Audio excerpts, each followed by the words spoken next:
Bonsoir à tous et bienvenue dans ce journal. Dans le cadre d'une coopération décentralisée, l'ambassadeur de la Turquie en Guinée a échangé avec la gouverneure de la ville de Conakry. Plusieurs sujets d'utilité publique étaient à l'ordre du jour, notamment la sécurité et l'assainissement. Moussa Bangoura et Ousmane Kamara pour en savoir plus.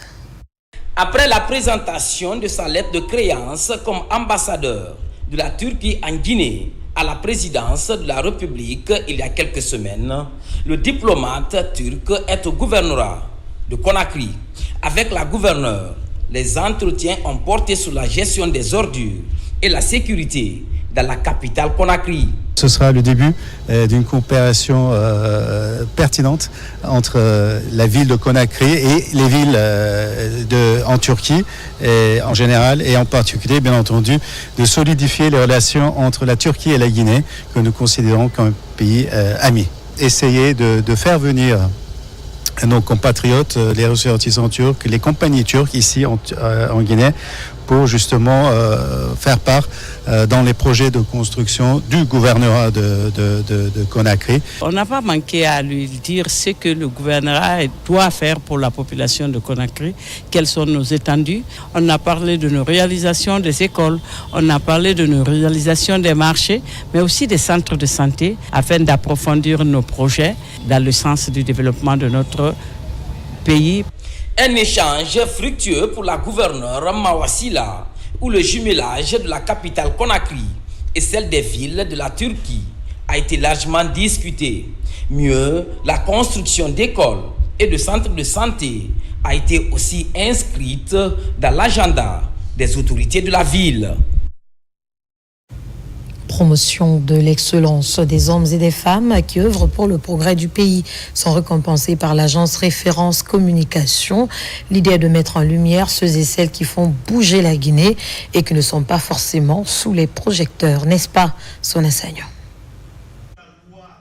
Dans une salle comble, parée aux couleurs de l'excellence, l'agence Référence Communication a une nouvelle fois honoré 40 cadres et institutions pour leur contribution significative au développement de la Guinée. Une initiative qui, selon les organisateurs, vise à mettre en lumière les hommes et les femmes qui, loin des projecteurs, travaillent au progrès du pays. Depuis 2019, ACOM est mise en place dans l'optique de pouvoir reconnaître les valeurs, de pouvoir reconnaître les actes probants qui sont posés par les compatriotes. Donc c'est impérieux pour nous que chaque année, les Guinéens, dont la plupart sont cassés dans l'homme, qui font de belles œuvres éléphantiques, mais ne sont pas connus par le grand public. Il est impérieux pour nous vraiment de faire la promotion. Promotion de la méritocratie, ça donne une nouvelle leçon de morale à ceux qui n'avancent pas, le pouvoir emboîter les pas. C'est bénéfique à la nation guinéenne. Parmi les récipiendaires, l'université high-tech s'est distinguée comme la meilleure université digitale du pays, une reconnaissance saluée par son représentant qui voit en cette distinction une source de motivation pour aller encore plus loin.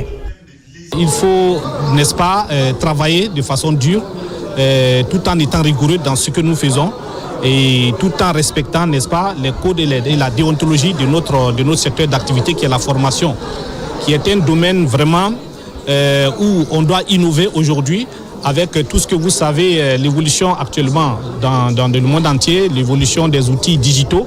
Il faut aller à une autre étape de la manière de former. Pour le garde des Sceaux, ministre de la Justice, cette reconnaissance va bien au-delà d'une simple cérémonie. Elle illustre la volonté de valoriser les talents et de créer une saine émulation au sein des secteurs publics et privés en Guinée. Votre œuvre nous amène derrière le président de la République, le bâtisseur Mamadi Doumbouya.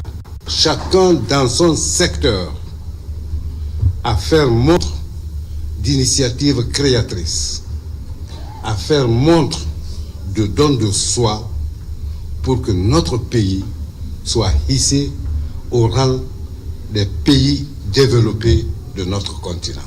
Dans la même lancée et sous la direction du chef du gouvernement, M.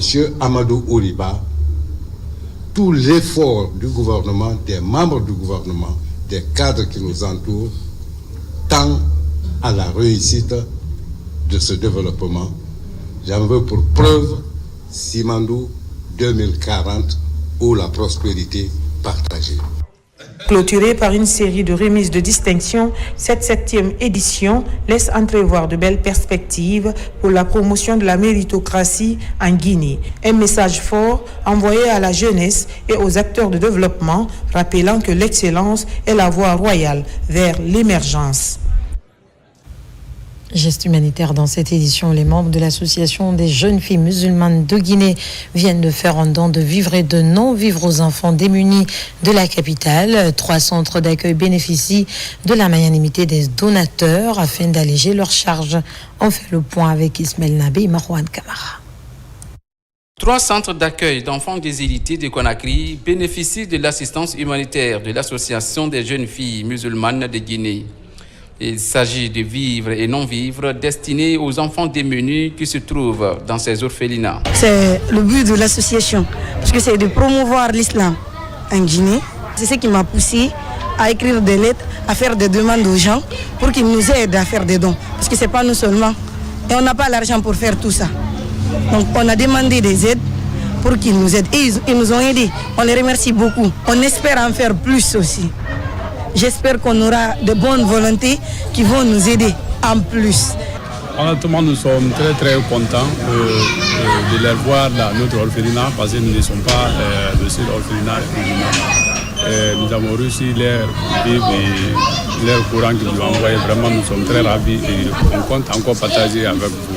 Depuis sa création jusqu'à la date d'aujourd'hui, nous ne faisons qu'à l'insertion sociale des enfants et la mise dans les dispositions dans les familles.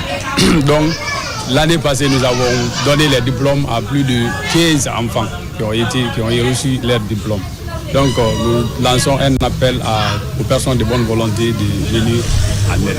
À travers ce geste, l'association des jeunes filles musulmanes de Guinée redonne le sourire à ses enfants tout en participant à leur éducation. Très content avec l'association des jeunes filles musulmanes de Guinée, car c'est la première fois que les femmes s'organisent pour nous donner des courants et des daris, mais surtout le Coran. Nous sommes très heureux du geste de la part de l'ONG des jeunes filles musulmanes de Guinée. Un geste qui vient au bon moment, puisque bientôt le Ramadan va débuter et cela va beaucoup nous aider dans la prise en charge de ces enfants. L'Association des jeunes filles musulmanes de Guinée est une organisation à but non lucratif. Elle a pour ambition de promouvoir la culture de l'islam et d'accompagner le gouvernement dans sa politique d'encadrement et d'éducation des enfants en situation difficile.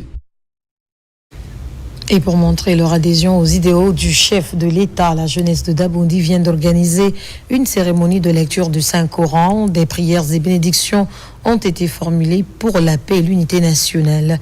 La suite avec Mariama Diallo. À travers cette lecture du Saint-Coran organisée à Dabondi 1, les fidèles musulmans formulent des prières et bénédictions pour la paix en Guinée et pour la réussite des actions de développement du président de la République.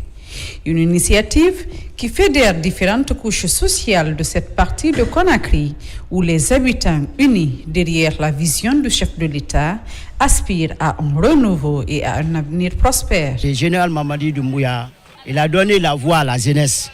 Donc c'est pour nous qu'on doit lui donner, qu'on doit lui remercier.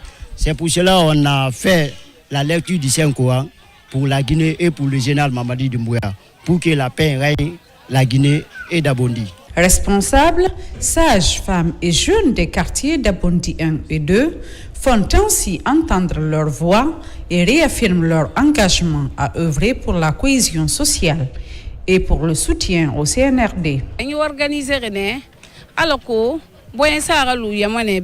Nous avons organisé cette lecture du Saint-Coran pour le maintien de la paix en Guinée et afin que le président nous aide à résoudre les problèmes auxquels nous sommes confrontés. C'est un monsieur dynamique, c'est un monsieur battant. Il est aimé par tout le monde. Je sais qu'il peut faire quelque chose. Je remercie le gouvernement Mamadi Doumbouya, l'homme qui peut à la place qu'il faut. À Dabondi 2, cette mobilisation intervient dans un contexte de nomination de nouveaux chefs de quartier. Les femmes des différents secteurs du quartier ont ainsi organisé une cérémonie de reconnaissance tout en partageant leur optimisme quant à l'avenir de la Guinée au regard des différentes réalisations. Les femmes ont sollicité qu'elles organisent pour moi une intronisation par rapport à ce que mon équipe et moi avons fait pour Dabondi 2. Raison pour laquelle nous sommes tenus, par rapport à cet événement, inviter toute la population de Dabondi 2, mais aussi inviter aussi les homologues chefs de quartier qui sont parmi nous. Ils veillent encore sur les activités que les femmes ont bien voulu organiser à l'intention du président général Mamadi Doumbouya. L'accueil a été vraiment chaleureux. Nous remercions la population de Dabondi et Inch'Allah, le président de la République a entendu. Il dit ce que la Guinée veut, c'est ce qu'il va faire. Ensemble, unissons-nous, vive la paix. Cette cérémonie a pris fin par des chants et danses folkloriques. Une belle occasion de rassembler la communauté tout en renforçant le leadership local et national. C'est aussi une manière pour les habitants de Dabondi d'exprimer leur enthousiasme et leur adhésion sans faille au CNRD, avec à sa tête le chef de l'État, le général de corps d'armée, Mamadi Doumbouya. Par ailleurs, l'écrivain Dr Fabara Camara vient de présenter son ouvrage aux amoureux du livre et à la presse, un ouvrage qui traite la problématique liée au système de santé dans notre pays. Autre précision avec Mekine Moussa Camara. Ma santé souffre, la République de Guinée en voie de la couverture sanitaire universelle. Ces œuvres font le diagnostic de la problématique de la santé à l'échelle nationale et internationale. Son auteur, Dr Fabara Camara. Dans ce manuel, l'auteur propose des solutions. Le premier livre, j'ai raconté dans ce livre tous les problèmes de santé dont nous souffrons actuellement. Et dans le deuxième, j'ai fait la proposition de solution qu'on appelle la couverture sanitaire universelle. Donc, ces deux livres, c'est comme un problème et sa solution. Nous sommes heureux de présenter aujourd'hui ces deux ouvrages qui sont essentiels pour nous parce qu'ils parlent d'une problématique majeure pour notre pays. Il s'agit des questions de santé. Et il y a quelqu'un qui a affirmé qu'il n'y a pas de richesse plus précieuse que la santé. Parce que ces lecteurs s'identifient déjà au contenu de ces œuvres dédiées à la promotion de la santé publique. Il y a un lien étroit entre la couverture sanitaire universelle et la consommation de drogue. Donc nous sommes des acteurs de la lutte contre la drogue, donc ça nous intéresse. Auteur de 4 ouvrages, Mfamara est un produit de l'université Gamal Abdel Nasser de Conakry.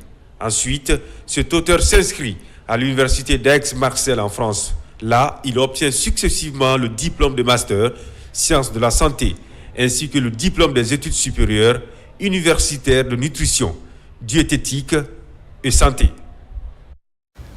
C'est un reportage de Mekine Moussa Camara rendu en studio par Diamant Kaba. Et pour finir, plusieurs fidèles se sont donné rendez-vous récemment à Koubia pour formuler des prières et bénédictions pour la Guinée et pour la bonne conduite de la transition en cours.